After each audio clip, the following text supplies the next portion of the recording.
dan juga diharapkan kita akan mendapatkan gambaran apa yang harus dilakukan di tahun 2022. Jadi output pertemuan ini adalah kurang lebih seperti itu dan kita nanti lebih akan memperbanyak diskusi kesulitan teman-teman semua dalam bagaimana menyikapi kondisi keuangan saat ini khususnya di triwulan 1 tahun 2021. Izin saya ada share paparan.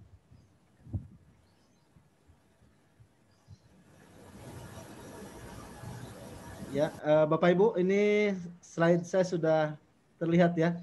Ya, silakan Pak Yaniar, sudah. Ya, baik Bapak Ibu sekalian, saya mencoba ingin menyampaikan paparan ini. Ini adalah bahan yang saya coba summarize, bahan yang saya coba sintesiskan. Bahan yang coba saya sintesiskan dari tadi yang sudah disampaikan oleh Pak Herman sekaitan dengan saya sebagai salah satu pemateri di dalam konsultasi publik Bapeda Provinsi Jawa Barat. Bapak Ibu sekalian, ini saya membuat paparan tentang merespon isu strategis rumah sakit dan bagaimana kaitannya dengan business continuity management.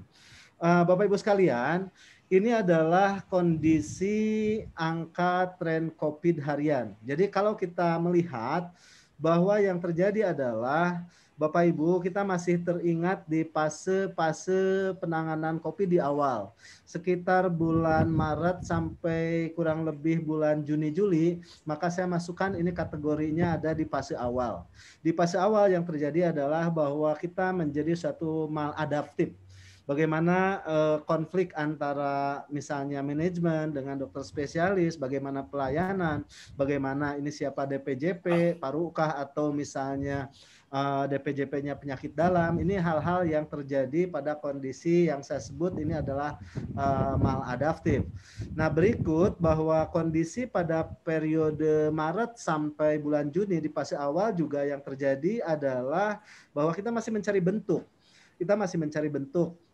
Ruang isolasi itu seperti apa? Sudah ada pedoman, tapi bagaimana memahami pedoman antara PPI, antara DPJP, antara manajemen, ini menjadi suatu dinamika yang terjadi di rumah sakit dan tidak dapat dipungkiri bahwa bahwa dalam rangka menangani COVID di rumah sakit ini semua ada hal yang baru. Jadi artinya di fase awal kondisi yang terjadi adalah terjadi maladaptif dan di sini kita masih sama-sama mencari bentuk, mencari model. Bagaimana sih sebetulnya ruang isolasi? Bagaimana sih sebetulnya penata laksanaan pasien COVID dari dulu zaman ada ODP, zaman ada PDP, bagaimana kita mempelajari secara sistem pedoman yang berubah-ubah dari Kementerian Kesehatan, ada penyempurnaan lagi, bagaimana juga negara terjangkit asalnya itu berbeda sekarang menjadi daerah, kota dan sebagainya. Ini adalah yang terjadi di fase awal. Sedangkan Bapak Ibu sekalian, kalau kita melihat di fase lanjut, nah, di fase lanjut itu yang terjadi adalah bahwa sudah terjadi penyempurnaan formulasi. Bahwa yang tadinya misalnya kita masih mendebatkan mengenai desain ruang isolasi. Kita masih mendebatkan misalnya terkait dengan ruang anterum di sebelah mana. Terus lagi kita ruang perawat di sebelah mana. Alur pasien kalau misalnya harus ke sebelah mana. Alur petugas harus ke sebelah mana. Harus ada kamar mandi pada saat setelah pelayanan. Ini yang terjadi pada fase 1 dan pada fase awal dan di fase lanjut 1 ini sudah dari penyempurnaan formulasi. Jadi formulasi-formulasi yang awal terjadi pada periode bulan Maret sampai bulan Juni, maka di periode kedua pada bulan Juli sampai bulan November kita sudah relatif lebih menyempurnakan. Pengambilan keputusan juga sudah mengalami maturity, sudah mengalami kematangan di dalam pengambilan keputusan. Ini adalah yang terjadi. Bapak Ibu sekalian, juga kita masih teringat bahwa di kondisi bulan Mei Juni, terutama di irisan sampai bulan Juni, kita masih dihadapkan dengan kondisi-kondisi kelangkaan APD. Kondisi kelangkaan APD, kalaupun ada ketidakseimbangan di supply chain management, di mana ada masker, ada hazmat tapi misalnya harganya tinggi, ada masker tapi harus COD, sistem kita tidak support untuk COD. Nah, hal-hal yang seperti inilah yang terjadi pada periode bulan Juni sampai bulan Agustus. Berikut saya ingin menyampaikan bahwa apa yang terjadi di fase berikutnya. Saya sebut ini adalah fase lanjut 2. fase lanjut 2 sampai dari periode November sampai sekarang bulan Februari, Januari Februari, di mana kasus semakin hari semakin meningkat. Maka yang terjadi di sini adalah kita sudah mulai beradaptasi. Kita sudah ada penguatan sistem. Nah, terus lagi juga bagaimana inovasi daripada pelayanan ini sudah terjadi pada fase lanjut kedua saat ini. Nah, saya belum bisa memprediksi fase lanjut ketiga. Fase lanjut ketiga karena apa? Karena fase lanjut ketiga itu merupakan fase puncak. Fase puncak. Nah, yang terjadi di fase puncak ini tentunya harus kita buat mitigasi resiko. Bagaimana mitigasi resiko? Pada fase ketiga atau fase lanjut saat ini, fase lanjut 3 saat ini, itulah bahan-bahan yang akan kita coba elaborasi, bahan-bahan yang akan coba kita identifikasi risk manajemennya untuk bagaimana mitigasi resiko itu dapat dikelola secara baik sehingga semua resiko-resiko akan teridentifikasi dan resiko-resiko tersebut dapat direduce dan dapat dikendalikan. Bapak Ibu sekalian, ini adalah gambaran kasus COVID selama dari periode awal sampai periode 30 Januari tahun 2021. Ini kemarin sudah saya paparkan pada saat saya presentasi di Bapeda. Bapak Ibu sekalian, ini menjadi sangat penting prediksi para ahli soal puncak pandemi. Karena Bapak Ibu sekalian, maka Bapak Ibu sekalian harus mengidentifikasi mitigasi resiko yang ada pada tahun 2021, 2022, 2021, maka Bapak Ibu harus mengidentifikasi prediksi para ahli soal puncak pandemi. Mari kita cermati bersama. Ketua Umum PBID mengidentifikasi bahwa prediksi puncak pandemi adalah pada bulan Maret April 2021. Maka kurang lebih sekitar 1 bulan lagi kita akan menghadapi prediksi puncak pandemi. Nah, apabila kita menganut kepada yang disampaikan oleh Ketua Umum PBID, maka disinilah sebetulnya puncak-puncaknya. Apa yang harus kita siapkan? Berarti kan tadi kebijakan dari Kementerian Kesehatan tentang bagaimana penyesuaian mengenai space. Berapa sih jumlah tempat tidur yang harus kita alokasikan? Bagaimana kesiapan SDM yang dari bulan Maret sampai sekarang itu sudah fatigue, sudah kelemahan? Bagaimana pengaturan DPJP? Bagaimana pengaturan BHP kita? Bagaimana pengaturan obat-obat COVID? Ini semua harus kita manage. Ini semua harus kita kelola karena ada prediksi bahwa terjadinya puncak pandemi itu ada di kisaran sekitar Maret sampai dengan bulan April. Berikut kalau kita melihat kepada pendapat Kepala Pusat Permodelan dan Matematika dan Simulasi ITB, analisanya adalah menggunakan ekstrapolasi linier, maka kemungkinan puncak pandemi itu ada di bulan Juli tahun 2021. Nah, apabila ini di bulan Juli tahun 2021, maka mitigasi resikonya ini akan berubah. Mitigasi resikonya akan berubah karena apa? Karena kita masih punya cukup waktu dalam rangka kita menyiapkan seluruh resort, seluruh sumber daya. Bagaimana kita semua menyiapkan dari mulai tadi misalnya penyiapan space, ruang. Kalau ruang itu harus 30 tempat tidur, harus 30%, 25%, 30%, maka berapa jumlah tempat tidur yang harus kita siapkan? Bagaimana rumus mengkonversi biaya ruang perawatan biasa menjadi ruang perawatan COVID? Ini analisa-analisa yang harus Bapak Ibu analisa-analisa yang harus Bapak Ibu coba terapkan bagaimana hitung-hitungan hal tersebut.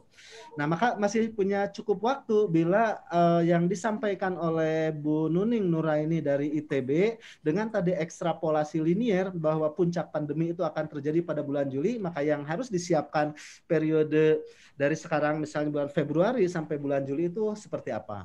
Berikut Bapak Ibu, prediksi para ahli soal puncak pandemi. Menurut Pak Pandu dari Epidemiolog UI, prediksi puncak pandemi itu adalah pada pertengahan 2021. Artinya berarti puncak pandemi itu akan terjadi pada bulan Juni.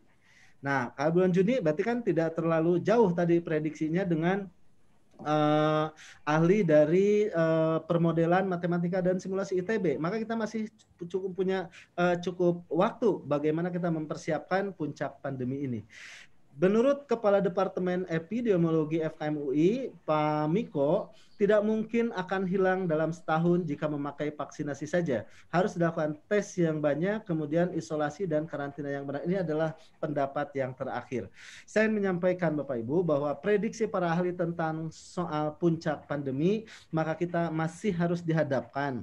Kita di garda terdepan, kalau saat ini kunjungan kita di peningkatan kasus-kasus baru itu sudah mencapai di Jawa Barat itu kurang lebih sekitar 4.061 kasus baru, maka ini belum seberapa. Karena apa? Karena para ahli masih mengatakan bahwa belum mencapai puncak pandemi. Sehingga amanat dari slide ini bagaimana teman-teman di rumah sakit agar menyiapkan strategi yang sudah disampaikan oleh Kementerian Kesehatan. Strategi kita di hilir adalah strategi 3S. Bapak Ibu, strategi 3S adalah bagaimana kita mengelola S pertama yaitu space. Penuhi standar Kementerian Kesehatan. Bagaimana kita menyiapkan jumlah tempat tidur isolasi untuk COVID ini sesuai dengan kebijakan yang sudah ditetapkan oleh Kementerian Kesehatan. Nah, bagaimana menyiapkan atau strategi S ini, maka yang harus kita pikirkan itu adalah bagaimana mengkonversi ruang perawatan biasa menjadi tempat tidur yang untuk isolasi.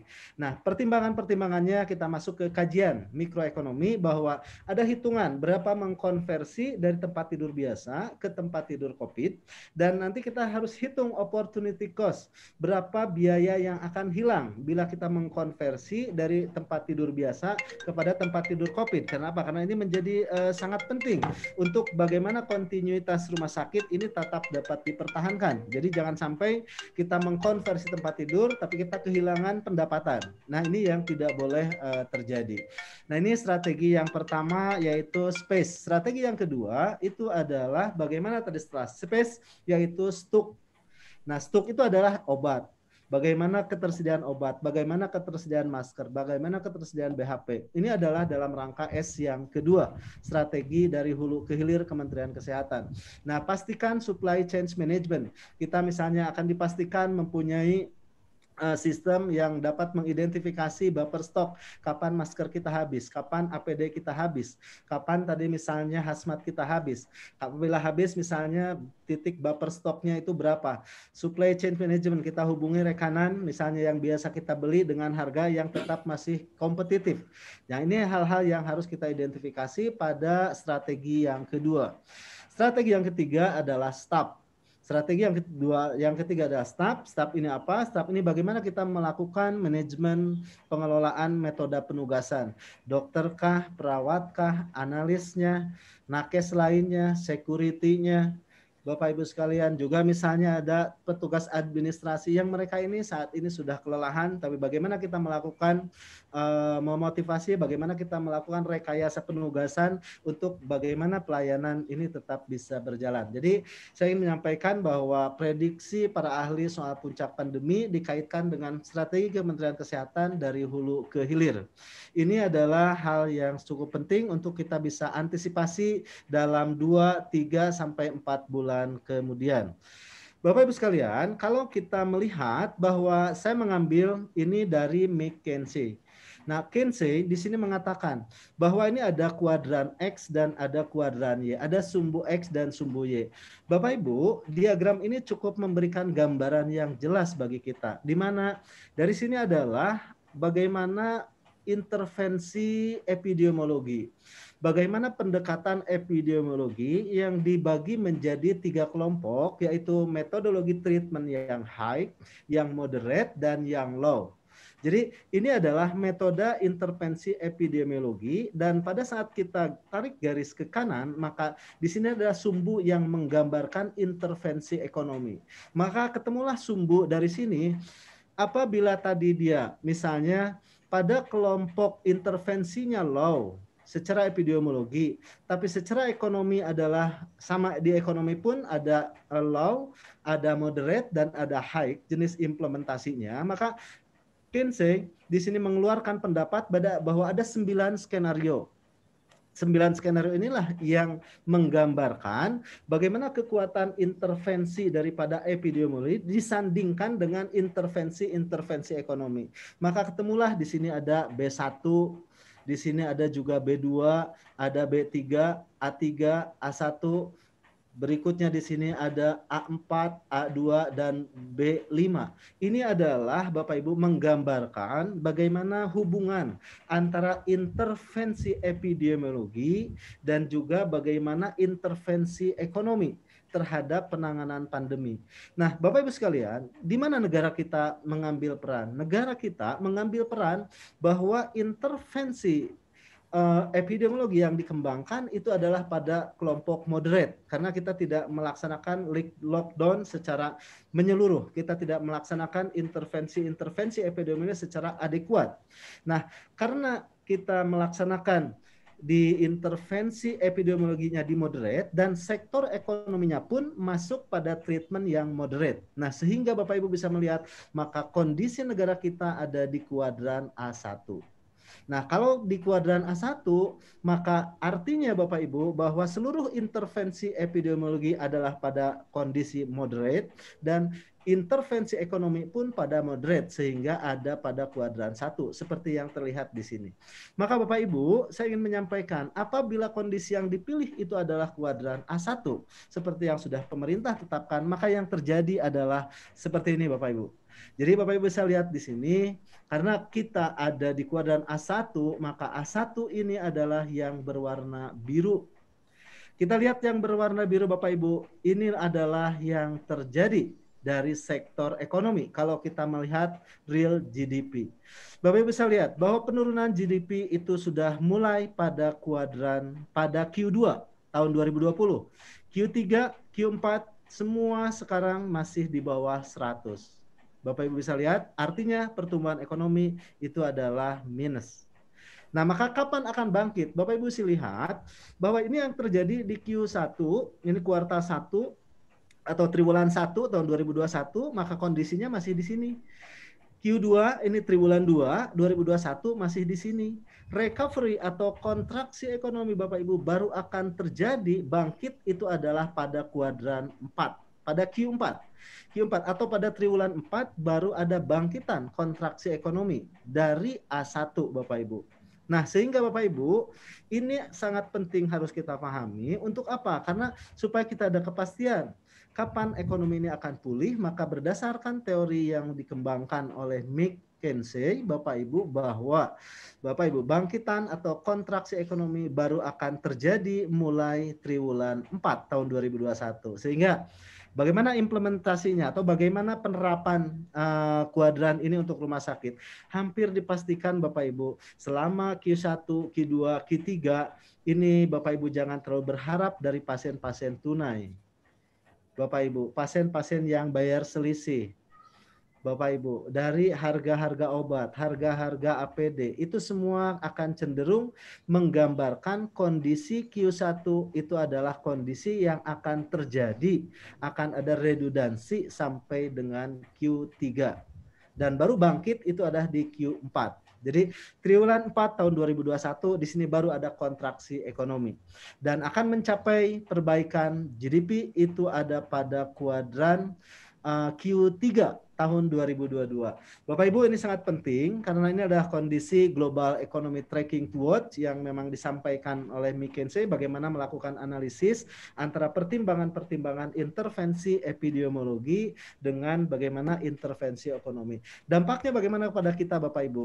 Kalau dulu yang terjadi di 2020 Bapak Ibu, di triwulan 1, kenapa rumah sakit belum ada gangguan likuiditas keuangan? Karena di triwulan 1 kita masih mendapatkan pembayaran BPJS 2019, Oktober, November, Desember, susulan Juli, susulan Agustus, itu semua uangnya masuk pada Q1, Q2 Bapak Ibu. Sehingga likuiditas rumah sakit belum banyak terganggu. Agak berbeda dengan kondisi di Q1 tahun 2021. Jadi Bapak Ibu, tapi silakan untuk menelaah lagi berapa realisasi pendapatan tahun 2021. Sekarang, bulan Januari. Maka Bapak Ibu, pendapatan 2021 pada bulan Januari itu adalah pendapatan rumah sakit yang sesungguhnya. Bapak Ibu silakan dilakukan elaborasi. Pada saat Bapak Ibu dibandingkan pendapatan dan belanja pendapatan bulan Januari, disandingkan dengan belanja bulan Januari 2021 itu adalah menggambarkan Bapak Ibu kondisi cost recovery, tingkat pemulihan biaya di tahun 2021. Karena kita di sini sudah tidak berharap lagi BPJS akan bayar Oktober, bulan September, karena semua BPJS sudah melakukan pembayaran. Rata-rata di semua rumah sakit, Bapak Ibu, kuadran atau triwulan 1, ini kita hanya tinggal berharap dari klaim pasien COVID dan regulernya yang belum dibayar adalah reguler bulan Desember. Nah, sehingga Bapak Ibu, di sini strateginya adalah kita harus melakukan strategi efisiensi. Bapak Ibu lihat pendapatan real sekarang bulan Januari, dikali 12, itulah prediksi pendapatan kita 2021.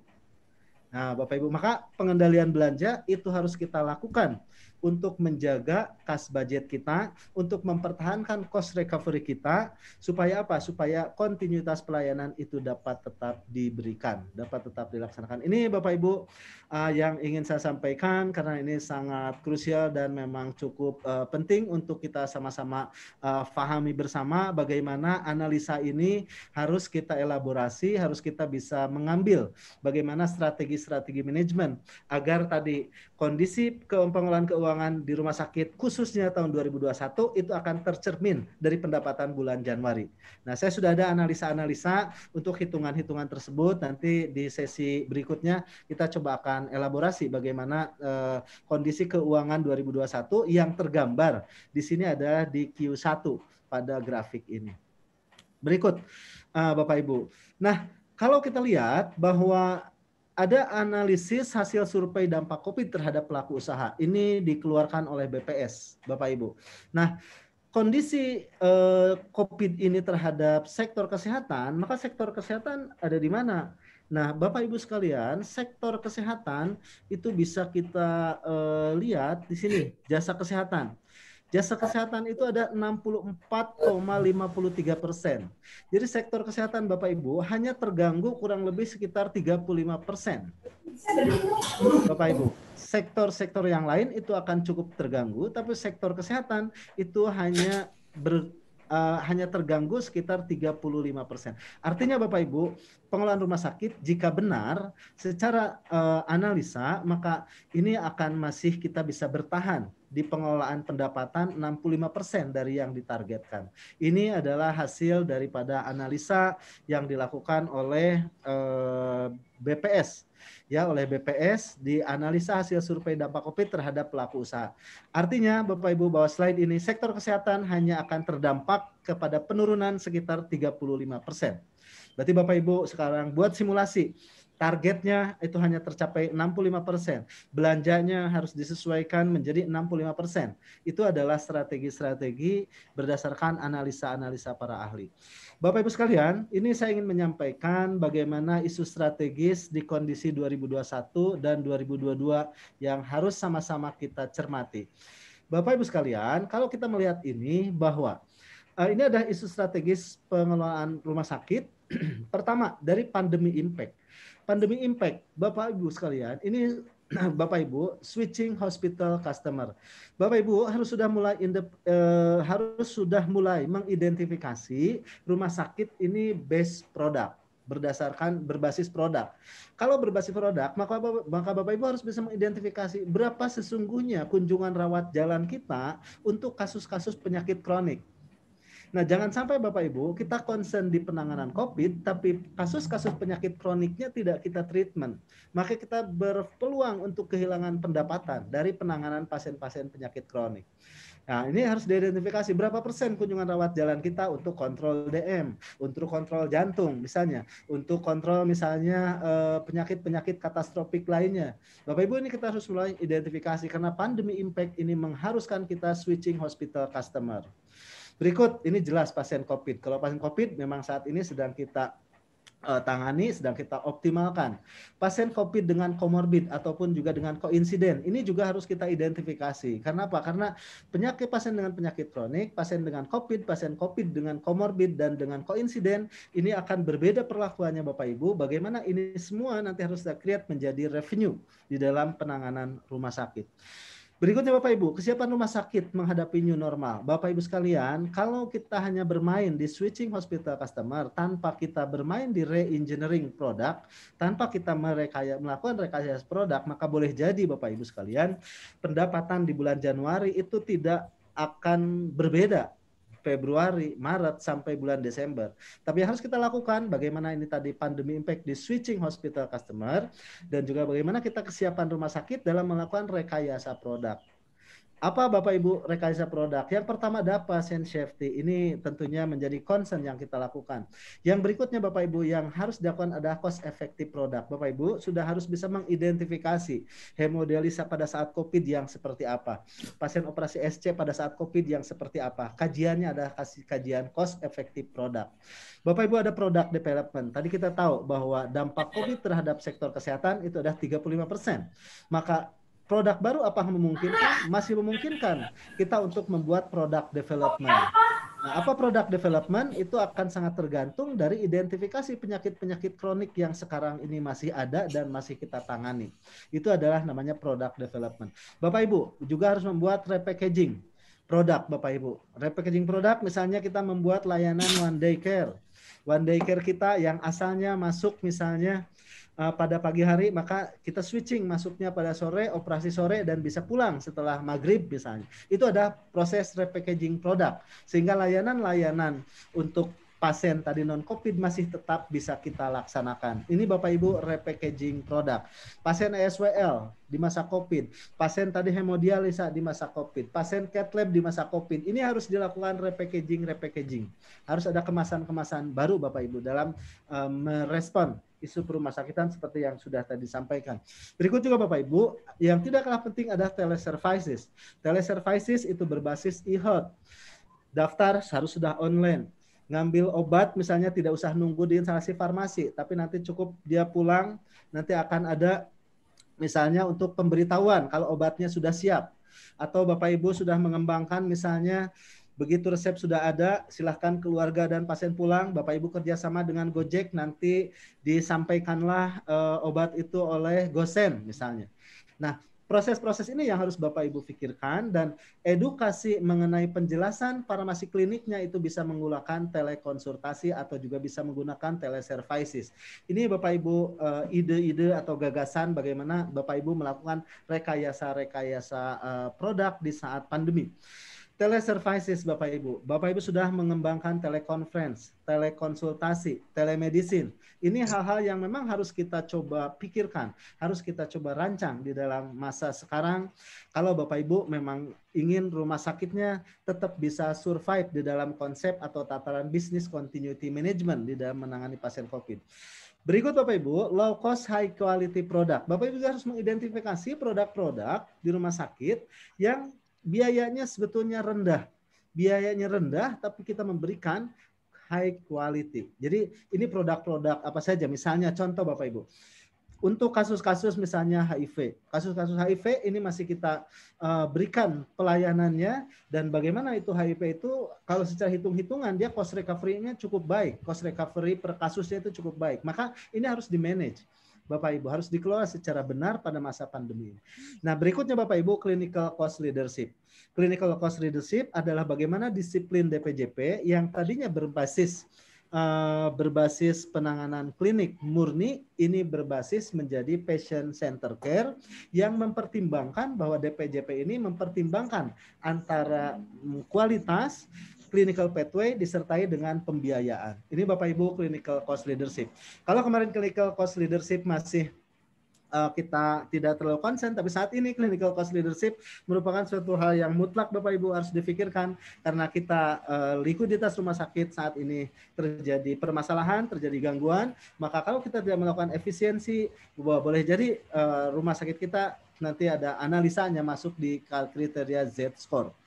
Bapak Ibu, ini ada turbulensi regulasi. Isu perumah sakitan berikutnya ada turbulensi regulasi. Kita tahu Bapak Ibu, harusnya saat ini Bapak Ibu close dengan PP 72 tahun 2019 yang di rumah sakit dijabarkan dengan Perda tentang rumah sakit sebagai OBK, dijabarkan juga dengan Perwal, Perbuk, rumah sakit sebagai unit organisasi bersifat khusus, amanat dari PP 72.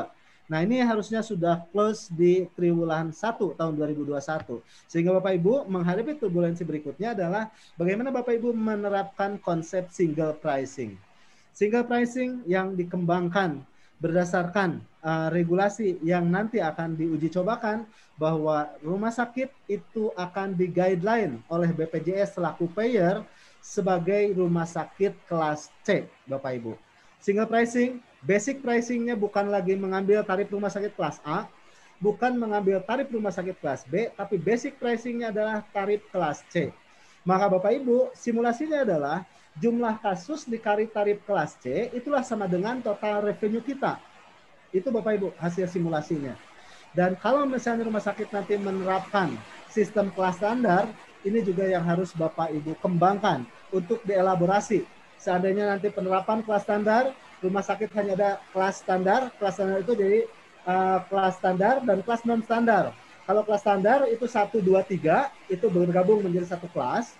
Dan kalau non standar itu nanti ada PIP dan PPIP itu atau deluxe nanti seperti itu. Maka Bapak Ibu juga harus melakukan switching pergeseran dari kelas standar dan kelas non standar. Berikut Bapak Ibu, tadi ada insight makroekonomi, tadi sudah saya sampaikan, ada 9 skenario COVID, ada kontraksi ekonomi yang akan terjadi di triwulan ke-4 tahun 2021, dan bagaimana kita harus memikirkan continuity business management atau yang disebut dengan business continuity management. Bapak Ibu, ini adalah inline analitik mikroekonomi. Jadi implementasi analisa-analisa mikroekonomi yang saat ini harus kita coba kembangkan, Bapak Ibu kembangkan. Misalnya kita membuat satu decision support system, bagaimana mengkonversi ruang perawatan biasa menjadi ISO-COVID. Berapa biayanya, berapa dampaknya terhadap pendapatan. Ini harus ada hitung-hitungan yang kita standarkan. Cost produk pasien COVID, kita hitung berapa sih sebetulnya cost produk pasien COVID. Dari mulai masuk sampai keluar, itu real cost-nya itu berapa. Nah, Bapak Ibu juga explore fixed cost di rumah sakit. Dan juga Bapak Ibu harus melakukan eksplorasi variable cost. Jangan-jangan pasiennya turun, kok beli obat kita masih mahal. Jangan-jangan pasien turun, beli BHP kita masih tinggi. Jangan-jangan pasien kita turun, variable cost yang lain itu juga masih tinggi. Ini yang harus kita cermati bersama. Berikut Bapak Ibu ada saya ingin menyampaikan hospital business opportunity. Hospital business opportunity. Jadi di saat kita masih menghadapi impact pandemi, kesiapan rumah sakit new normal, turbulensi regulasi, ada analisis mikro dan makroekonomi, kita juga masih mempunyai harapan. Masih mempunyai harapan untuk hospital business opportunities di 2021. Apa? Insurance Bapak Ibu. Ada pasien COVID dengan tadi misalnya co-insurance atau dengan koordinasi of benefit. Dia pasien COVID, juga dia punya prudensial. Bagaimana perlakuannya? Bapak Ibu, ini harus kita pikirkan bersama. Ada asuransi komersial, ada medical check up. Bapak Ibu, ada pelayanan-pelayanan yang cepat. Ini adalah peluang-peluang yang masih harus bisa kita tangkap Bapak Ibu di dalam kita menghadapi persaingan dan mempertahankan kondisi keuangan rumah sakit di 2021. Ini Bapak Ibu, slide yang terakhir bahwa saya sudah mengembangkan satu konsep yaitu BCM. BCM framework itu adalah Business Continuity Management yang mulanya itu dari policy. Nah ini semua Bapak Ibu ada nanti tersendiri untuk pembahasan Business Continuity Management. Tapi saya menyampaikan bahwa Business Continuity Management intinya adalah bagaimana di sini Business Continuity Plan dan Incident Management Plan. Jadi dua hal yang penting ini adalah yang harus kita nanti coba elaborasi lagi bagaimana perencanaan atau business continuity plan dan bagaimana incident management plan agar kita tidak masuk kepada kuadran di Z-score atau ada analisis yang disebut dengan zona kebangkrutan. Bapak Ibu, apa yang harus dilakukan? Yang harus dilakukan, mari kita sama-sama untuk bagaimana merubah perilaku kita, terutama yang terkait dengan behavior leadership. Behavior leadership, bagaimana kita lebih aware lagi, karena leadership sama dengan Bapak Ibu equation-nya adalah Leadership ada 10% knowledge, ditambah 70% experience, dan ditambah 20% coaching atau mentoring. Jadi ini Bapak Ibu yang harus dilakukan ada bagaimana semua strategi bahu-membahu, bagaimana semua di rumah sakit untuk bersatu, kohesif, lebih harmoni lagi di dalam pengelolaan rumah sakit menghadapi tantangan-tantangan tadi yang sudah disampaikan. Bapak Ibu sekalian, ini ada slide yang terakhir, mendefinisikan bisnis continuity management, penguatan kajian performa keuangan. Nah ini Bapak Ibu yang tadi sudah sampaikan, ada analisis Z-score. Analisis Z-score ini menjadi penting Bapak Ibu, karena analisis Z-score itu adalah analisis tingkat kebangkrutan. Ada analisanya, nanti saya bisa guideline untuk bagaimana kita jangan masuk ke dalam zona yang red, ya Bapak Ibu, sehingga di analisis kebangkrutan kita ada potensi bangkrut rumah sakitnya. Pemenuhan sumber daya dari berbagai resource, ini Bapak Ibu perlu advokasi. Yang terakhir adalah bagaimana Bapak Ibu bisa penguatan ini BCM, performa keuangan, inovasi, dan cost recovery. Action plan-nya ini Bapak Ibu. Action plan-nya ada bagaimana tadi kita ada analisa-analisa yang terkait dengan kondisi-kondisi di rumah sakit tadi. Bagaimana dispute claim. Dispute claim ini Bapak Ibu harusnya rumah sakit mentargetkan bahwa dispute claim itu harus zero dispute Bapak Ibu. Bagaimana? Ada analisa-analisanya. Analisa-analisa itulah yang nanti harus kita kembangkan bersama agar dipastikan kita sudah melayani 100 pasien, kita bisa klaimkan 100 pasien dan dibayar 100 pasien. Itu Bapak Ibu, karena kita sedikit sekali peluang kalau kita tadi dispute, siapa yang membayar dispute? Tidak ada pihak yang akan membayar dispute. Itu Bapak Ibu bahan dan informasi yang bisa saya sampaikan. Dan untuk berikutnya silakan kalau ada hal-hal dilakukan pembahasan oleh Pak Dr. Herman. Untuk itu saya persilahkan kepada Pak Herman memberikan tanggapan ataupun juga pembahasan atas yang barusan sudah disampaikan. Itu Pak Herman, Bapak Ibu sudah bergabung di sini. Tadi ada Dr. Devi dari Rumah Sakit Kota Depok dan jajaran RSUD Kota Depok, dan juga dari Rumah Sakit Aji Darmo ini belum bergabung. Itu saja Pak Herman, Bapak Ibu sekalian yang disampaikan. Untuk berikutnya kita bagaimana mendiskusikan atau mengelaborasi apa yang tadi sudah disampaikan. Berikut Pak Herman, mangga saya persilahkan. Terima kasih Pak Yan. Saya kira luar biasa apa yang disampaikan Pak Yan ini.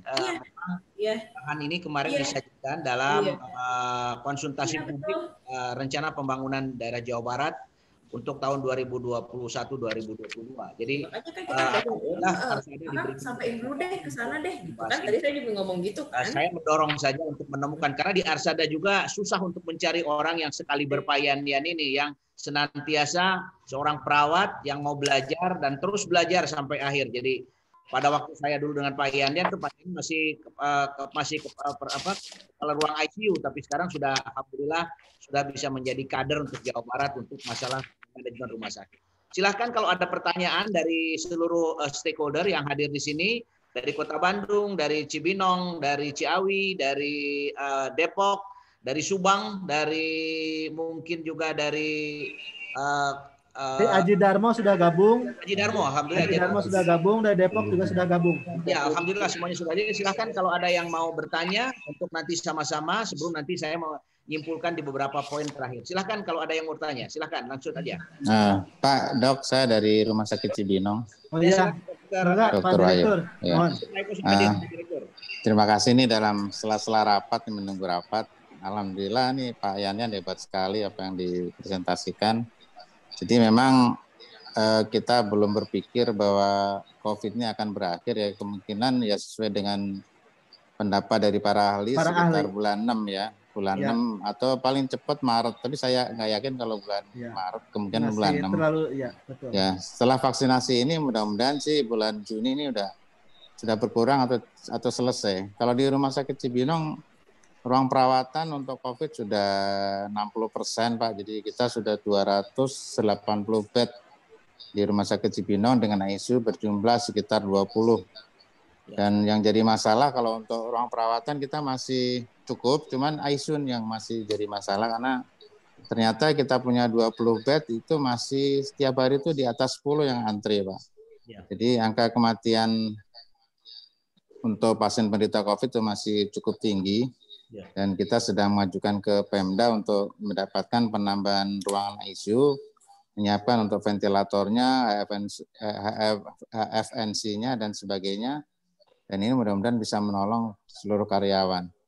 Dan masalah lain yang dihadapi oleh Rumah Sakit Cibinong adalah masalah dispute nih.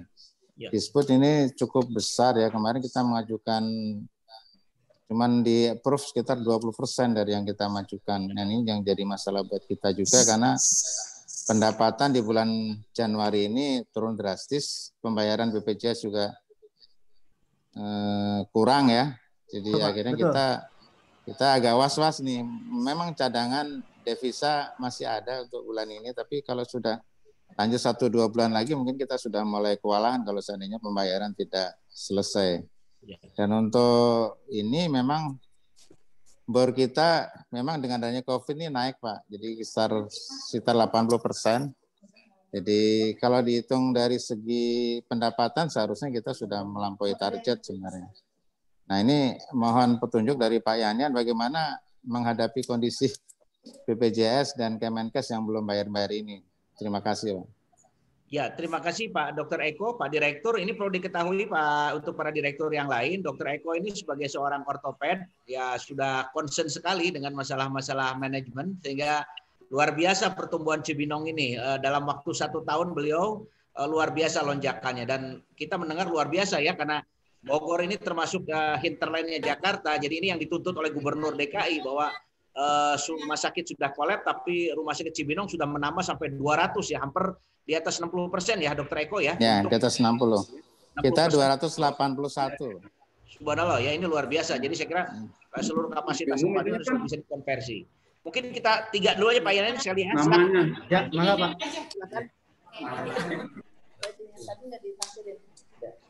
Silakan nanti bertiga dulu aja. Kira ada yang bertanya dari rumah sakit mana? Yang lain ada lagi? Kalau tidak ada, silakan Pak Yanen untuk menyampaikan dulu pertanyaan dari Pak Eko yang berkaitan dengan dispute tadi dan tadi ramalan Pak Yanen ternyata terbukti bahwa tadi Q1 di tahun 2021 ini ternyata terbukti bahwa ini adalah low revenues performance. Silakan Pak Yanen menyikapinya. Oke, terima kasih Pak Herman, Pak Direktur Dr. Wahyu. Sesuai dengan analisa tadi yang sudah disampaikan, saya memang mengambil insight dari McKinsey. Di sana memang disampaikan bahwa tahun 2021 itu adalah tahun yang kita akan ada cenderung kenaikan dan puncaknya nanti akan mencapai di angka 100% atau tumbuh kembali. Saya menyebutnya kontraksi ekonomi. Jadi kontraksi ekonomi itu akan terjadi pada triwulan keempat.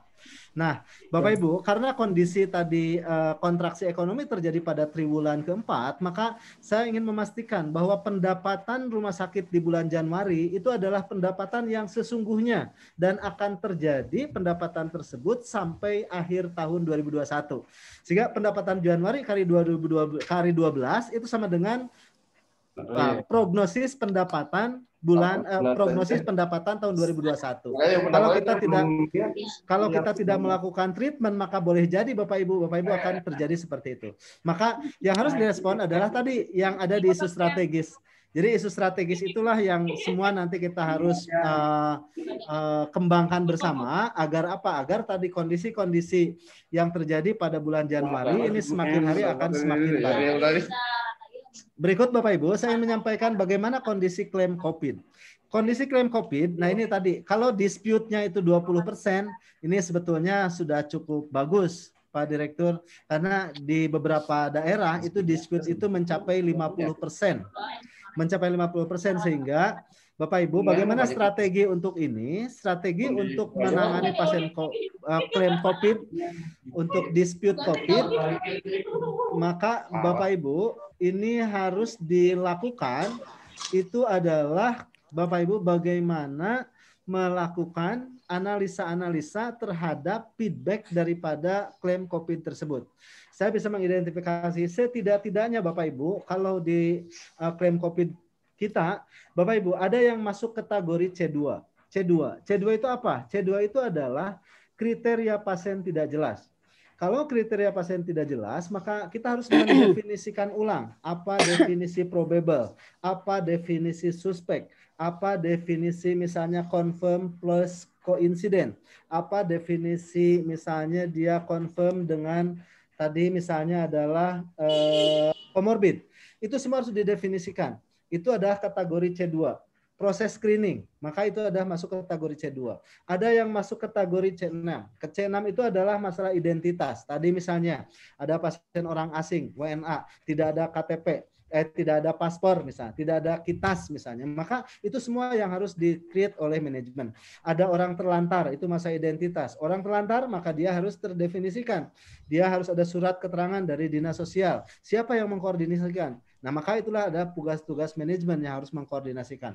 Berikut ada misalnya C4. C4 itu adalah yang terkait dengan apa? C4 itu adalah yang terkait misalnya dengan permasalahan dispute apabila tadi misalnya tidak bisa dilengkapi, resumnya tidak ada, hasil laboratorium X-ray-nya tidak ada. Kalau hasil X-ray-nya tidak ada, dia tidak dilakukan, maka harus dibuat surat keterangan dari DPJP dengan kondisi tertentu, pasien gaduh gelisah, pasien misalnya anak, pasien misalnya ibu hamil tidak dilakukan, maka itu harus ada edukasi kepada DPJP untuk membuat surat keterangan dari DPJP bahwa tidak ditemukan atau tidak bisa dilakukan proses X-ray. Berikut ada yang terkait dengan resum misalnya. Resum pada tadi antara pasien misalnya selisih antara di ruangan COVID dengan ruangan biasa harus ada 2 resum. Jadi hal-hal inilah yang terkait dengan permasalahan optimalisasi klaim COVID. Dan Bapak Ibu sekalian, nanti saya sih kalau terkait dengan dispute, ini ada pengalaman dari Bu Dr. Depi dari Rumah Sakit Depok, bagaimana proses klaimnya itu sudah tidak ada dispute. Kalau mengajukan 100 kasus, itu 100 kasus dibayar semua. Nah, ini nanti kita coba dengarkan sharing experience dari Bu Direktur Rumah Sakit Depok terkait dengan bagaimana proses sistem klaimnya sehingga sedikit sekali kasus dispute di RSUD Kota Depok. Nah, sebagai informasi bahwa Kementerian Kesehatan itu baru akan membayarkan sekitar bulan Februari sekarang.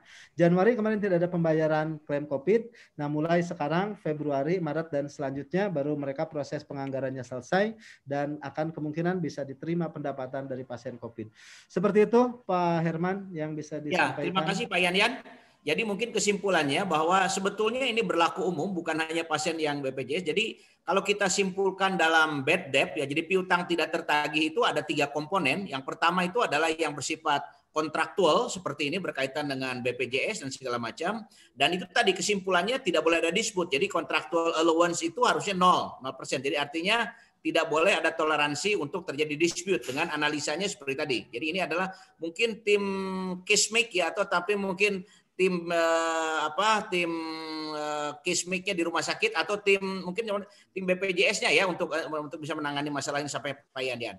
Yang kedua tadi yang bersifat dengan courtesy. Jadi ini sekarang courtesy ini mungkin agak berkurang ya, karena ini mungkin titipan-titipan pemerintah kabupaten kota ini yang mesti, dan yang terakhir ada tadi yang berkaitan dengan courtesy. Jadi saya kira prinsipnya adalah bagaimana bad debt ini bisa dikendalikan oleh manajemen dengan tadi memperkuat tim Kismik atau tim Inaci Bijis yang ada di masing-masing rumah sakit. Silahkan kalau ada nanti mungkin tadi ada pengalaman dari rekomendasi Dr. Depi Pak, Dr. Depi. Silakan ya, di Depok itu zero dispute.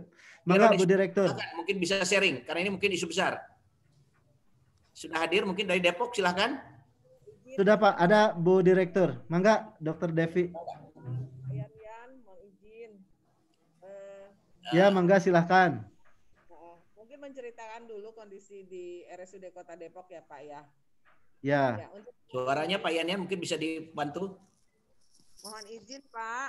Ya silahkan. Pak. Sudah Bu Direktur.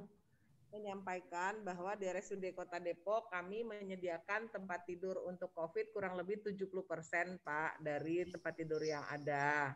70% kemudian, ya. Ya. Untuk ruangan ICU kami sudah mempunyai 6 ICU COVID untuk saat ini. Rencana dalam taraf penambahan menjadi 9 ICU COVID. Mudah-mudahan di awal Maret nanti terrealisasi. Sekarang sedang dalam pengerjaan untuk sarprasnya Pak. Secara ruangan sudah jadi. Kemudian untuk terkait dengan klaim-klaiman, Pak. Untuk BPJS sendiri memang terjadi penurunan jumlah klaim yang sudah dibayarkan oleh BPJS yang sudah masuk ke kami. Ya semenjak pandemi ini makin ke sini makin kurang ya Pak ya kunjungan BPJS. Untuk saat ini kurang lebih ada 30% cuman pasien-pasien BPJS yang masuk ke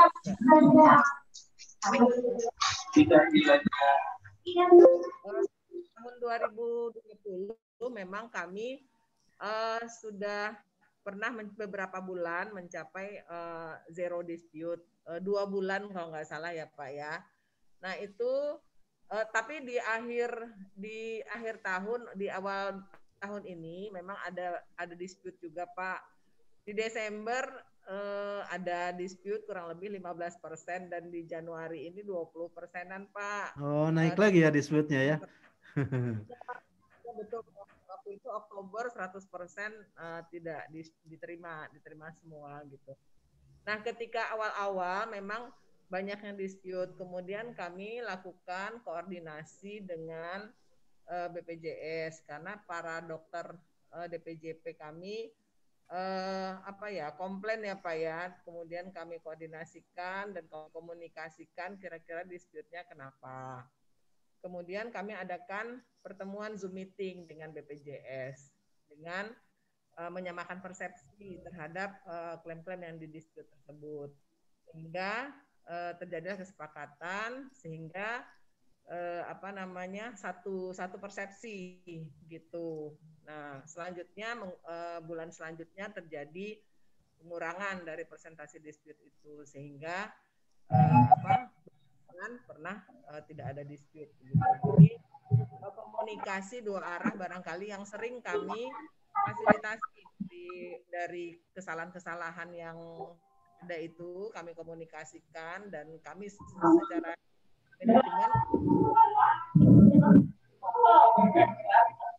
tersebut Pak itu barangkali kami Depok sehingga minimal dispute Pak. Itu saja barangkali Pak berbagi pengalaman sedikit. Subhanallah. Terima kasih Dr. Devi, Ibu Direktur dari Rumah Sakit Kota Depok ya, luar biasa. Silakan kalau ada yang mau sharing atau bertanya lagi, ini topik Pak Ian ini menarik dan juga memang membutuhkan tadi lesson learn ya dari masing-masing, best practice dari masing-masing rumah sakit. Silakan kalau ada yang mau bertanya dari Subang, dari Kota Bandung, dari Aji Darmo juga ada Pak. Jawi atau dari mungkin dari Aji Darmo, dari Banten, silakan kalau ada, silakan. Dari Aji Darmo Pak. Silakan ya, Aji Darmo. Mangga. Pak Erwin. Assalamualaikum warahmatullahi wabarakatuh. Waalaikumsalam warahmatullahi wabarakatuh. Izin Pak, perkenalkan nama saya Pak Erwin Pak.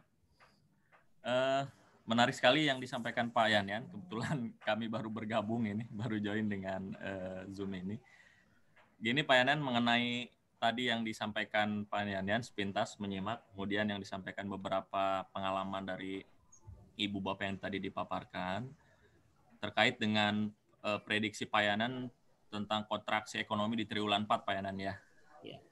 Kami di Aji Darmo memang tren pendapatan ini di bulan Januari ini cenderung secara agregat hampir sama dengan triwulan 4 di tahun 2020. Jadi kecenderungannya memang menurun dengan hampir sama dengan triwulan 4 di tahun 2020.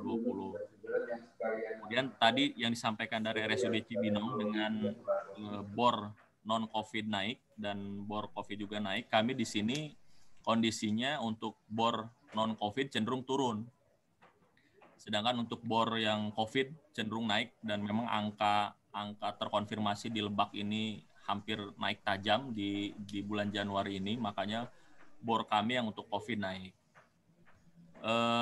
Untuk surplus kami memang relatif aman untuk 3-4 bulan, tetapi tadi dikatakan Pak Enan betul, di Januari ini untuk BPJS agak sedikit mengkhawatirkan, belum mendapatkan peluncuran klaiman. Jadi mohon saran bagaimana mensiasati ini kondisinya Pak Yan dengan bor non-COVID kami cenderung turun, sedangkan bor COVID kami cenderung naik dengan angka dispute kami kurang lebih 30% ya, 30% di kami. Dan bagaimana menjaga agar prediksi Pak Yan tadi ketika akan terjadi kontraksi ekonomi di triwulan 4, bagaimana kiat-kiatnya menuju ke triwulan 4 ini apa yang harus kami lakukan itu di triwulan 1, 2, 3 agar minimal tidak terjadi hal-hal yang tidak diinginkan dalam pelaksanaan pelaksanaan operasional rumah sakit. Mungkin itu Pak Yanan pertanyaan. Terima kasih. Assalamualaikum warahmatullahi wabarakatuh. Ya, terima kasih Pak Direktur, Pak Erwin. Ya, selamat kenal nih. Saya baru ketemu ya. Kalau dulu masih wilayah Jawa Barat, saya datang ke Banten sampai ke Dharma. Ya, terima kasih nih, pertanyaannya juga bagus. Ini pengalaman juga bagaimana menghadapi dispute dan juga tadi menghadapi situasi yang agak berbeda antara wilayah sekitar Jakarta dan juga di Banten. Silakan Pak Yana ada masukan, walaupun tadi bisnis continuity ini nanti akan jadi begini, jadi kami sebetulnya dengan Pak Yan ini sudah akan bekerjasama dengan Sekolah Bisnis ITB ya, Sekolah Bisnis Manajemen Bandung untuk membuat satu tadi simulasi tadi. Jadi yang disampaikan Pak Yan itu akan kita nanti dilakukan satu pelatihan ya untuk kita sebut namanya talent pool. Jadi ini kelihatannya butuh orang kayak Pak Yan ini banyak nih di setiap rumah sakit harus ada ya yang punya. Oleh karena itu kami nanti dalam waktu singkat ini pada mulai tanggal 26 Februari ini kita akan membuka sekolah untuk para direktur atau tadi wadir keuangan seluruh Jawa Barat dan juga mungkin Banten untuk ikut sekolah ini. Itu kurang lebih ada 3 bulan sekolahnya. Sekolah 3 bulan tapi jarak jauh. Ini nanti akan dilakukan untuk bagaimana kita bisa membuat satu modeling menggunakan satu brain game untuk tadi membuat simulasi ini nanti akan dibahas. Jadi ini mungkin kami akan nanti Pak Yan dari Arsada Jawa Barat akan sounding mengenai rencana ini. Tapi saya kira tadi ini untuk menyiapkan talent pool ini akan kita siapkan. Jadi yang berpikir itu hanya bukan direktur saja, tapi juga one step down ya dan two step down ini saya kira supaya memikirkan seperti apa yang dipikirkan Pak Yanan. Silakan Pak Yanan untuk menjawab pertanyaan Pak Erwin. Silakan. Ya, terima kasih tadi pertanyaan yang cukup bagus sekali. Jadi kembali lagi, analisa yang pertama itu adalah Bapak Ibu gambarkan bahwa pendapatan Februari itu adalah pendapatan real di 2021. Jadi pendapatan Januari dikali 12 itu adalah sama dengan pendapatan 2021. Nah, kalau kita sudah menggambarkan pendapatan Januari adalah sama dengan pendapatan 2021, maka kita kendalikan belanja kita. Karena BLUD prinsipnya adalah equal budgeting, maka pengendalian belanja itu sama dengan hasil pendapatan Januari dikali 12. Itu yang harus Bapak Ibu lakukan, itu yang harus Bapak Ibu elaborasi. Artinya bahwa strategi rumah sakit adalah strategi efisiensi. Bagaimana tadi perilaku atau postur biaya variabel. Postur biaya variabel cost itu adalah biaya yang terpengaruh terhadap banyaknya output. Semakin banyak pasien, itu biayanya semakin naik. Kalau pasiennya sedikit, maka biaya variabel itu akan turun. Itu adalah karakteristik atau postur daripada biaya variabel. Maka kondisi-kondisi ini yang harus kita treatment pada triwulan 1 sekarang. Kuncinya adalah Bapak Ibu, bagaimana triwulan 1, Januari, Februari, Maret, Bapak Ibu bisa mempertahankan cost recovery yang tetap. Pendapatan sama dengan atau belanja sama dengan pendapatan blood di triwulan 1. Jadi kalau pendapatan bulan ini misalnya Bapak Ibu 6 miliar, maka pertahankan belanjanya 6 miliar. Syukur-syukur Bapak Ibu, pendapatan 6 miliar, belanja bisa 5,5. Bapak Ibu ada pengendalian di bulan kedua, Februari. Kalau Februari pendapatannya 7 miliar, maka Bapak Ibu pertahankan belanjanya 7 miliar. Nah, yang dikendalikan apa? Yang dikendalikan adalah variable cost. Karena variable cost karakteristiknya adalah postur biaya yang dia akan ikut cenderung naik seiring dengan kenaikan volume kunjungan. Itu Bapak Ibu, jadi ini adalah hal-hal yang harus kita perhatikan. Maka pengendalian kita belanja tidak berbasis anggaran. Contoh Bapak Ibu, rumah sakit kami Samsudin itu targetnya 275. Pendapatan Januari 13. Kalau pendapatan Januari 13, maka pendapatan kami per total per setahun kami tidak hitung 275, tapi hitung di 167. Maka kami kendalikan cost recovery itu dari mulai triwulan 1. Di bulan Januari kita sudah harus lakukan. Nah, berikut tadi dari Pak Erwin, nanti kita akan adakan lagi khusus yang nanti Dewan Pengawasnya Pak Herman dan saya untuk kita latihan. Latihannya apa? Kita latihan menggunakan Altman Z-Score.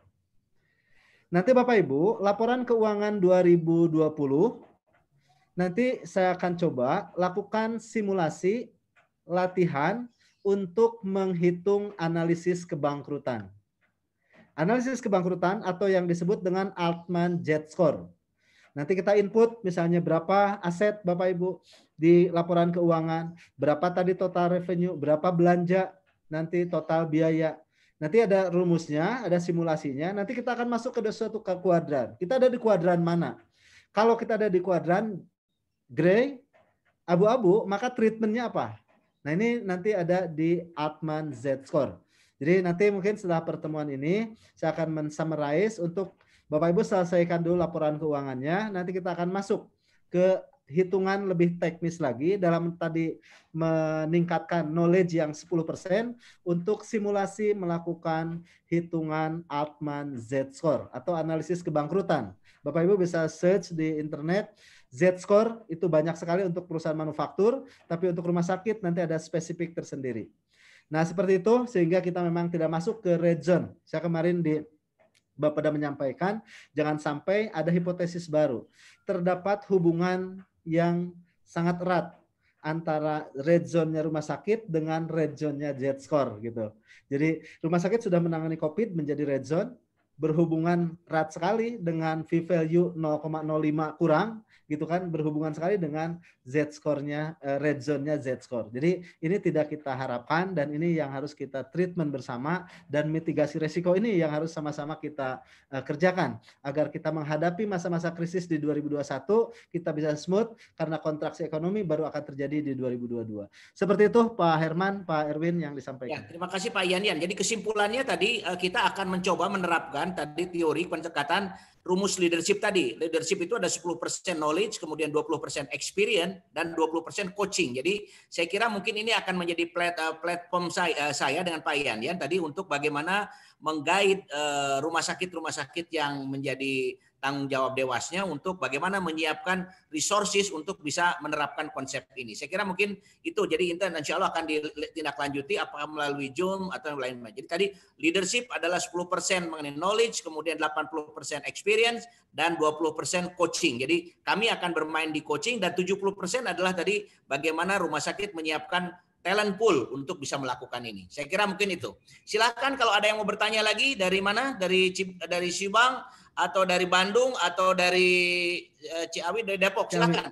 Kalau ada silakan. Kita masih punya beberapa waktu sebelum nanti saya menyimpulkan beberapa poin. Silakan kalau ada. Ada Dokter Endang Ciawi, Dokter Endang. Silakan. Ada yang dari ditanyakan. Dokter Endang dari Ciawi, silakan. Subang, enggak Subang. Silakan Pak Dr. Ahmad Nasuhi, Pak Direktur, silakan. Terima kasih. Assalamualaikum warahmatullahi wabarakatuh. Pak Yanyan, terima kasih. Salam kenal. Enggak, Pak Direktur, mohon. Ya, didampingi dengan Pak Dir juga ini. Ya. Pelayanan dan yang menarik tadi kita perlunya ada inovasi-inovasi nih ya di era adaptasi kebiasaan baru untuk rumah sakit ini. Kira-kira inovasi-inovasi apa yang bisa kita lakukan di kebiasaan baru dalam hal menghadapi COVID ini, rumah sakit dengan situasi COVID ini, adaptasi tadi mungkin ada telemedicine dan salah satunya ya.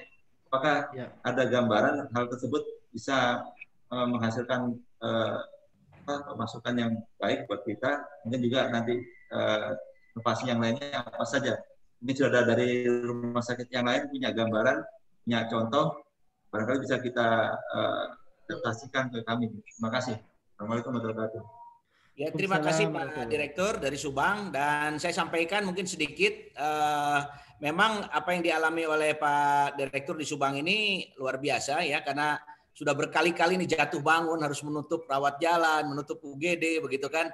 Jadi ini memang butuh tadi ada satu kemampuan artificial intelligence ya untuk menyiapkan ini. Jadi saya kira itu juga termasuk nanti yang akan kita latihkan untuk bagaimana nanti sekali lagi tadi one step down di bawah Pak Direktur ini mempunyai kemampuan untuk bisa membuat satu create innovation ya seperti ini. Saya kira mungkin silakan Pak Yanen kalau ada masukan untuk tadi yang direct tentang telemedicine. Jadi kami dulu pernah coba di waktu saya di Kabupaten Pak Yan, kita mengembangkan telemedicine. Tapi waktu itu untuk SPGDT ya, untuk penanganan SPGDT. Tapi belum ada revenue creating. Jadi Ini sekarang mungkin tadi bisa menggunakan pendekatan untuk tadi teleedukasi, telehealth, ya mungkin bisa Pak Yana bisa mengembangkan kondisi terakhir mengenai telemedicine atau tadi teleedukasi atau telehealth. Silakan. Ya, terima kasih Pak Direktur, Pak Herman. Jadi tadi saya sudah sampaikan bahwa kondisi di saat ini, inovasi apa yang bisa di-create pada kondisi pandemi. Jadi saya sampaikan kembali bahwa Bapak Ibu sekalian, dampak pandemi ini terhadap sektor kesehatan itu adalah 35%. Jadi 65% kita masih bisa survive. Maka yang harus dilakukan ada Bapak Ibu mengidentifikasi tadi produk-produk yang penyakit kronik. Bapak Ibu, produk-produk yang penyakit kronik kita identifikasi di rumah sakit, dirawat jalan, dirawat inap, pasien-pasien langganan rumah sakit itu berapa persen. Nah ini penting karena apa? Karena bahwa kalau ini tidak ditreatment, Bapak Ibu terlalu mengandalkan dari COVID, maka boleh jadi mereka akan pindah ke rumah sakit lain untuk mendapatkan pelayanannya. Nah maka pada saat Bapak Ibu sudah mengidentifikasi tadi berapa persen untuk penyakit-penyakit kronik ataupun juga COVID dengan komorbid ataupun koinsiden, maka langkah berikutnya adalah Bapak Ibu tadi mengembangkan inovasi pelayanan. Antara lain misalnya Bapak Ibu tadi saya sudah sampaikan bahwa sekarang tadi penggunaan sistem digital atau yang disebut tadi teleservices ini menjadi suatu hal yang sudah harus Bapak Ibu lakukan. Mereka jangan lama-lama di rumah sakit. Di rumah sakit hanya pas periksanya saja. Ada daftarnya itu harus sudah by online. Saat menunggu obat itu sudah online. Jadi hanya diperiksa saja. Dan itu Bapak Ibu menghasilkan uang, tetap menghasilkan uang. Karena BPJS itu masih disupport untuk pembayaran pasien-pasien kontrol, pasien-pasien yang diagnosa Q544 severity level 0 dirawat jalan, semua kasus kontrol Bapak Ibu bisa reduce. Bisa tekan lama waktu tunggu, bisa tekan pendaftarannya, bisa tekan waktu penungguan obatnya. Itu hanya dengan penggunaan IT atau teknologi. Berikutnya Bapak Ibu juga bisa kembangkan tadi konsep telemedicine yaitu telekonsultasi.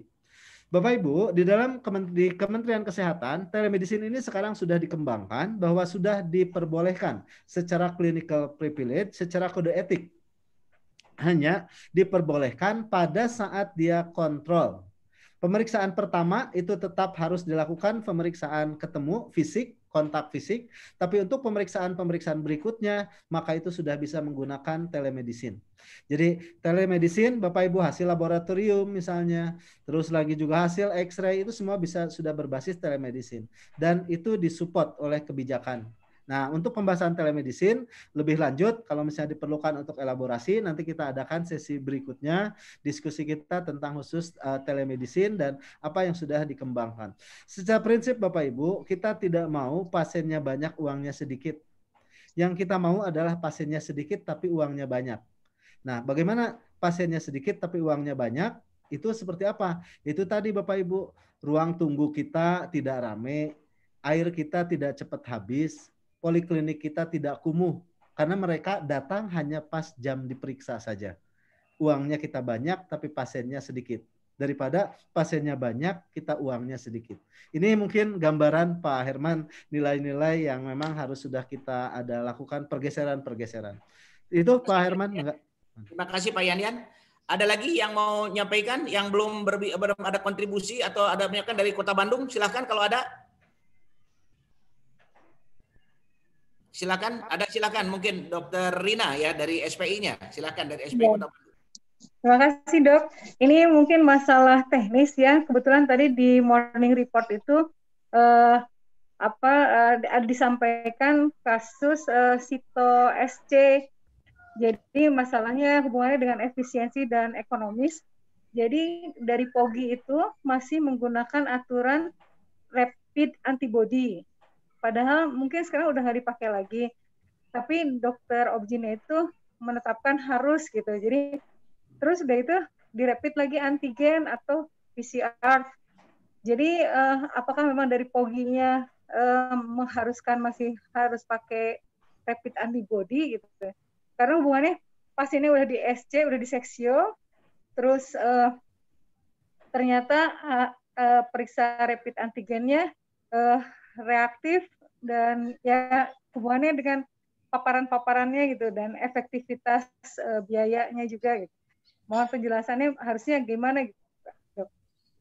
Terima kasih Dokter Rina pertanyaannya. Jadi sebetulnya ini ya, ini mungkin ada prinsip-prinsip dasar yang harus dikembangkan. Sebetulnya tadi setiap tindakan di rumah sakit itu adalah menjadi responsibilitas daripada manajemen. Jadi artinya clinical pathway ini harus sudah disediakan ya untuk tadi menghadapi kasus-kasus seperti ini. Jadi kalau tadi bagaimana kalau DPJP mengampaikan ada keluar daripada clinical pathway seperti ini. Jadi artinya ini sudah harusnya diselesaikan pada tataran manajerial gitu kan. Jadi kalaupun dia membawa standar profesi sebetulnya ini harus bisa diselesaikan di standar manajerial. Tetapi tentu tadi diakomodir ya selama itu masih dalam kategori kajian-kajian cost efektif gitu kan atau juga cost benefit ya. Jadi saya kira ini kajiannya sebetulnya haknya ada di manajemen. Tapi mungkin Pak Yandian bisa share tambahan mengenai pertanyaan dari Dr. Rina tentang tadi kepatuhan tentang clinical pathway dan juga tadi rekomendasi dari organisasi profesi pengalamannya. Silakan Pak Yandian. Ya, Bapak Ibu, ini terkait dengan penata laksanaan saat ini, kita patuh ke dalam pedoman Kemenkes dan juga kepada protokol COVID.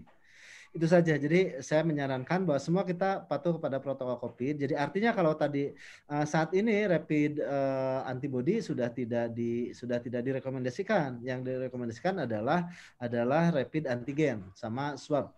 Maka itulah yang harusnya kita kembalikan lagi standar dari profesi atau dari misalnya mitra bestarinya itu adalah bahwa kembalikan lagi ke pedoman Kementerian Kesehatan. Nah, kajian secara ekonomi itu memang menjadi sangat penting. Karena apa? Karena pada saat Bapak Ibu menerapkan tadi ada satu misalnya harus dilakukan suatu pemeriksaan di proses screening.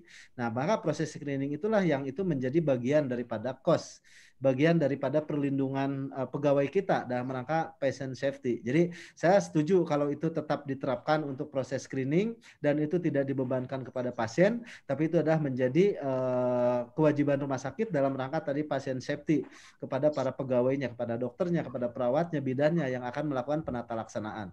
Tapi semua tetap harus ada kajian-kajian secara hitungan cost recovery. Cost recovery hitungan kasus inilah. Kalau tadi SC itu udah selisih negatif. Kalau SC misalnya selisih negatif masih harus ditambah tadi beban untuk pemeriksaan rapid, itu tidak berapa nilainya. Tidak seberapa nilainya dibanding dengan objin kita akan kena gitu kan, menjadi confirm dan pelayanan di SMFK atau KSM Objin menjadi berhenti karena ada satu anggota KSM Objin yang terkonfirmasi positif. Jadi hitung-hitungan cost benefit itulah yang menjadi dasar bagaimana manajemen mengambil keputusan. Pendapat saya seperti itu, Pak Herman. Ya, terima kasih Pak Yanan. Jadi sekali lagi orientasi kita adalah tadi kepada apa yang bisa dibayar oleh BPJS. Jadi tadi kuncinya jangan sampai kita tadi terlalu kelebihan untuk tadi karena kita tidak menghitung cost recovery-nya, dan atau kita jadi tadi kekurangan dengan tujuan efisiensi tapi membahayakan kepada provider kita. Jadi cost efektif, cost benefit analysis dengan cost recovery-nya harus menjadikan hitungan. Jadi ini keterampilan juga ya, ini yang saya kira banyak komite medik harusnya atau minimal wadir pelayanan ini concern dengan masalah-masalah begini ya. Jadi jangan hanya tadi mengurus tentang ketersediaan ruang tempat, tapi juga bagaimana tadi kajian-kajian mikroekonomi menjadi satu kajian daripada kebiasaan di rumah sakit. Silakan kalau masih ada lagi.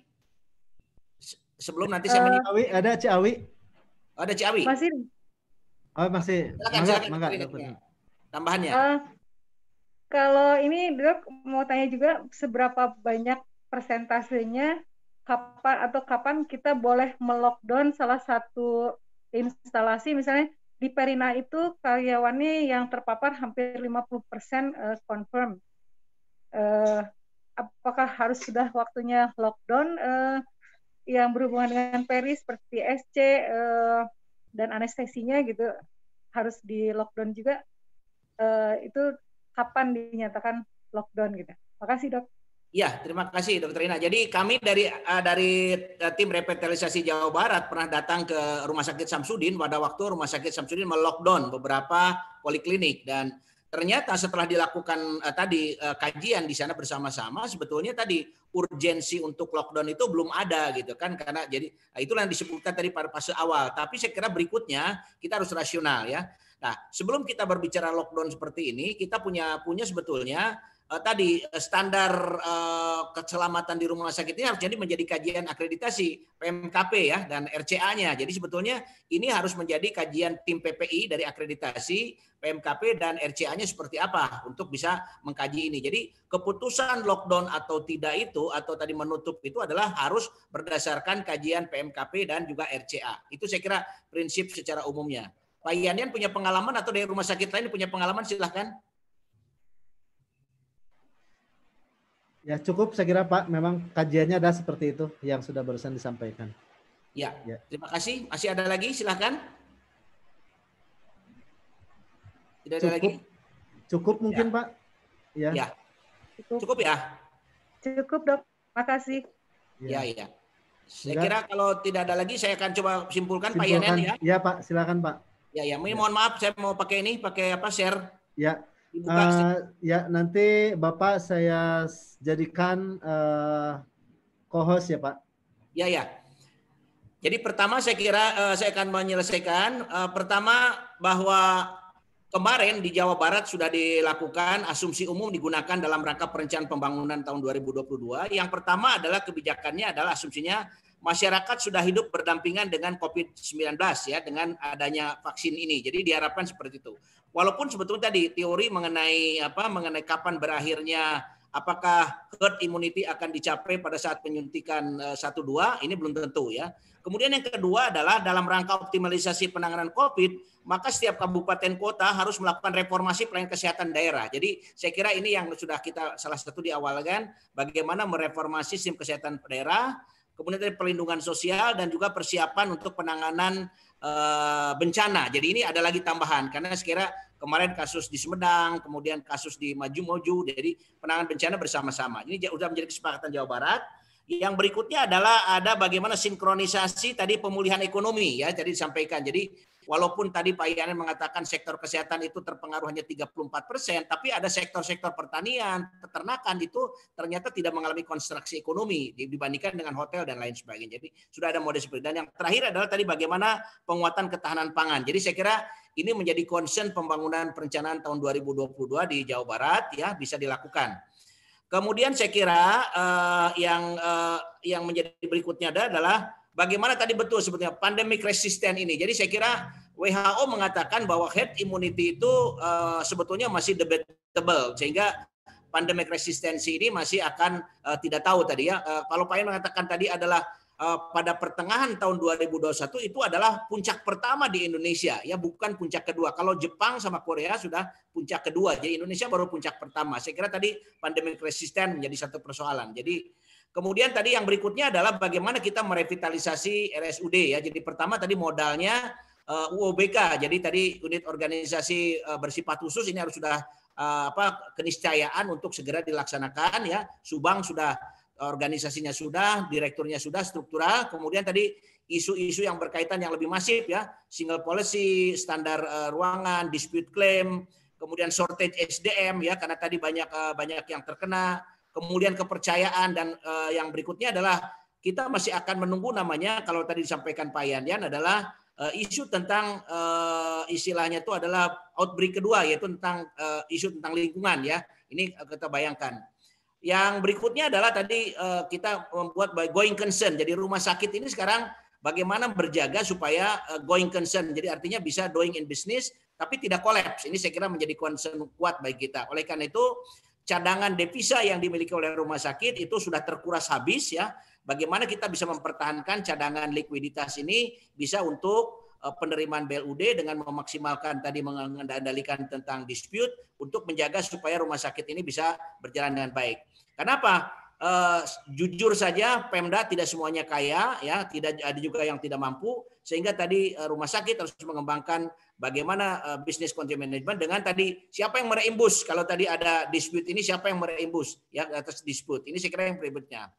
Yang terakhir saya kira ingin menyampaikan bahwa bagaimana ke depan ini rumah sakit saya kira Subang alhamdulillah Pak Bupatinya sudah memetakan bagaimana PR-nya Pak Direktur ini dengan mengatakan bahwa aktivitas organisasi rumah sakit ini hanya 49% ya. Dilihat dari strategi, dari struktur, dari sistem, share value, style, staff dan juga skill. Jadi ini PR terbesar ya yang harusnya sebetulnya segera dibahas oleh manajemen rumah sakit yang kebetulan bupatinya sudah memetakan, mappingkan di mana persoalan yang sebetulnya. Ini saya kira yang perlu, semuanya merah semuanya nih petanya ya. Jadi mungkin ini Pak Direktur untuk bisa dikembangkan, ditindaklanjuti. Supaya, dan yang berikutnya adalah tadi bagaimana kita bahwa regulasi rumah sakit ini yang turun naik ya, uncertainty-nya kepastian tidak naik, bagaimana justru rumah sakit sebagai unit organisasi bersifat khusus dan BLUD bisa menjawab tantangan yang selama ini menjadi masalah dalam mutu pelayanan rumah sakit. Saya kira ini yang menjadi PR berikutnya.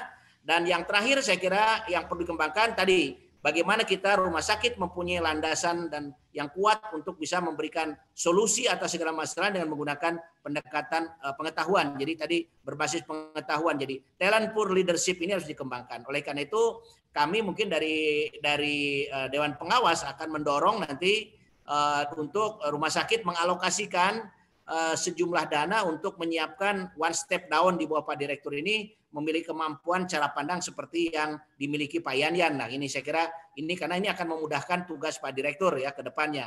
Saya kira seperti ini. Jadi kami mohon nanti kalau ada ajakan dari Arsada untuk mengembangkan talent pool leadership ini bisa diakan karena tadi ilmunya hanya 10%, tapi bagaimana kita menyiapkan mereka supaya experience secara 70% dan tadi ada coaching selama 20%. Jadi kami dengan tim ITB dari Sekolah Bisnis Manajemen Pascasarjana ITB akan menjadi coaching untuk menyiapkan para calon-calon pimpinan rumah sakit yang membantu Pak Direktur ya. Dan yang terakhir saya kira ingin sampaikan bahwa betul ada namanya hospital case success factor. Jadi ada final risk assessment. Jadi saya kira bagaimana tadi kebijakan mengenai keuangan, capital structure, cash flow, ya, proteksi likuiditas, kemudian juga capital cash flow dan financial flexibility. Jadi ini semua sebetulnya tadi harusnya segera diselesaikan. Begitu organisasinya UPBK maka peraturan-peraturan tentang BLUD ini harus segera dirubah karena tadi dasar hukum makronya sudah berubah. Jadi saya kira ini yang harus segera dirapihkan oleh rumah sakit sehingga dengan kegiatan seperti ini kita bisa mengatakan bahwa rumah sakit siap untuk mengantisipasi ketidakpastian tentang COVID dengan memperbaiki tentang proses bisnis yang berkesinambungan. Saya kira mungkin ini ya sehingga nanti diharapkan rumah sakit itu betul-betul sehat, kemudian juga tadi bisa segera recovery ya dari segala ini. Kemudian tadi ada sistem yang harus diperbaiki, penguatan kepangkatan akses. Kemudian juga jangan lupa itu mengenai berkaitan dengan green procurement. Jadi tadi efisiensi, kemudian juga efektivitas itu sebetulnya harus mengacu kepada green procurement yang menjadi policy daripada manajemen. Saya kira mungkin itu Pak Yan kesimpulan saya yang bisa disampaikan untuk bagaimana mengembangkan ini. Jadi bahannya nanti mungkin bisa kita sharing kalau diperlukan. Terima kasih Pak Yan dan terima kasih juga atas kehadiran teman-teman. Mohon maaf waktunya agak tergesa-gesa tapi insya Allah saya dengan Pak Yan akan mencoba mendorong bisa bertemu dengan 6 rumah sakit ini secara simultan dalam forum Zoom meeting ini. Mungkin demikian dapat saya sampaikan. Kalau tidak ada hal-hal yang disampaikan, ada masukan? Ya. Oke, untuk materi saya sudah share di chat. Ya. Di chatnya Pak.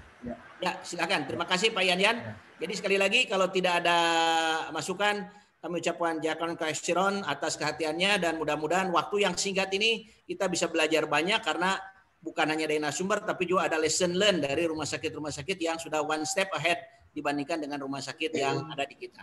Terima kasih. Billahi taufik wal hidayah. Assalamualaikum warahmatullahi wabarakatuh. Sampai ketemu dalam Zoom Lim berikutnya. Ya, Bapak Ibu, terima kasih.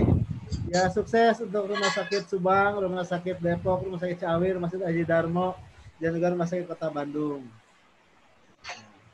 Terima kasih juga Pak Yan, Dr. Herman ya, atas sama-sama, materinya. Ya, sama-sama, Dr. Herman. Bu Direktur, ya, Dr. Devi, terima kasih atas kehadirannya. Terima kasih. Ya, Pak Erwin. Ya, sama-sama. Nanti kita akan lagi Zoom meeting lagi. Ditunggu Pak Herman. Siap. Siap. Kemudian kita akan buat reguler lah. 1 bulan sekali minimal ya. 1 bulan sekali.